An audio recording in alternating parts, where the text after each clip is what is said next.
Hello and welcome, I'm Laxmi Gopal. So let's begin with that breaking news in South Korea, where Parliament has voted to remove President Yoon Suk-yeol from power over his short-lived declaration of martial law 12 days ago.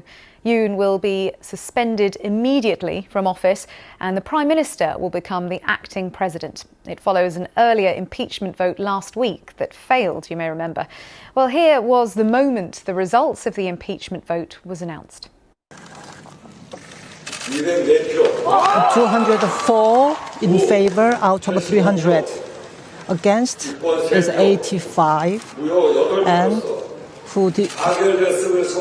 and I announce it has passed. Well, these were the jubilant scenes as tens of thousands of protesters who had gathered outside the National Assembly received the news.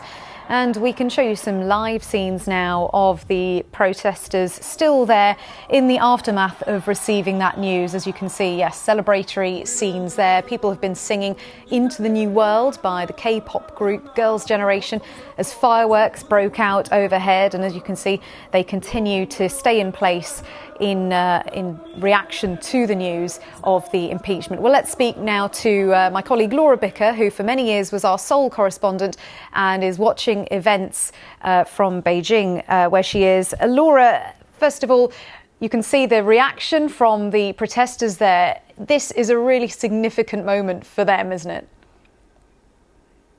Huge moment. For the last 12 days, South Korea has been in political turmoil. They watched in horror as on that Tuesday night, late at night, President Yoon declared martial law. Now that sent chills through a country that had for decades fought authoritarian rule. For many of the young people on the streets that you are seeing partying now, their parents, their grandparents fought for democracy. Some of them died for democracy. And here they are once again defending it on the streets. And that is how they see it. Those parties will continue well into the night. Now, when it came to this impeachment vote last week, the opposition party tried to push towards impeachment, but President Yoon's own party, the ruling party, boycotted the vote. There was huge disappointment. But over the last week, the pressure has gone up. The mood has changed. And that is because more details about what happened that night have emerged. We've heard that President Yoon had ordered that the leaders of the opposition and the chairman of his own party, along with many other members of the National Assembly, would be rounded up by the army and put in a detention centre. President Yoon himself stayed quiet most of the week and then made an impassioned plea on Thursday saying he would fight until the end. It became increasingly clear to his own party that he would not step down, that he would not resign, and that he would have to be impeached. And that is what has led to this vote in the last hour.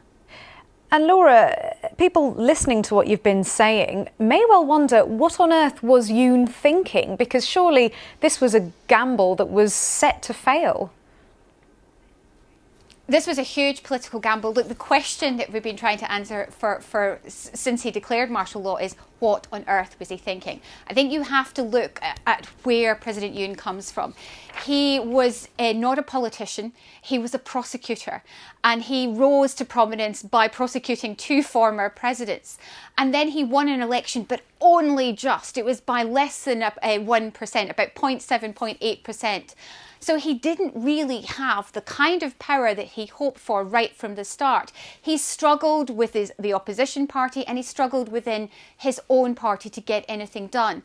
Increasingly isolated, he has felt and certainly seems to have been listening to conspiracy theories about rigged elections, and also he feels that he's up against constant forces that he believes are pro-North Korean voices, and he believes that the only way to get rid of those voices was to declare martial law. That was certainly his defence. So it gives you an insight into what he was thinking. It has to be said that there is absolutely no evidence for those claims whatsoever. Even his own party do not agree with him when it comes to those claims about rigged elections and pro-communist forces. So that is what perhaps he was thinking. Now he will no longer be president. He will be stripped of his powers. It will go to the Prime Minister, and the next steps are that this decision has to be ratified and reviewed by the Constitutional Court.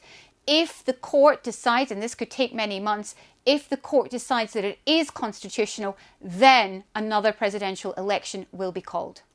Laura Bicker, thank you. We will be returning to you later. That's our correspondent, Laura Bicker there.